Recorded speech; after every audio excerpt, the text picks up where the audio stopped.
of classical cryptography, in times of war. Enigma. Introduction. For our last method, we want to look at an encryption device, which you might already know from movies. The Enigma became popular during the Second World War and was primarily used by the Germans during this time. The Enigma uses an electromechanical rotor mechanism and was developed in 1918 by Arthur Skerbius, who was influenced by the innovation of the electric typewriter.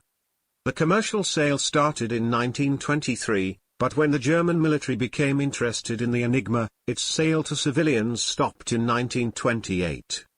While several models of the Enigma existed, the Germans preferred the model Enigma 1. In total, about 40,000 Enigmas were produced.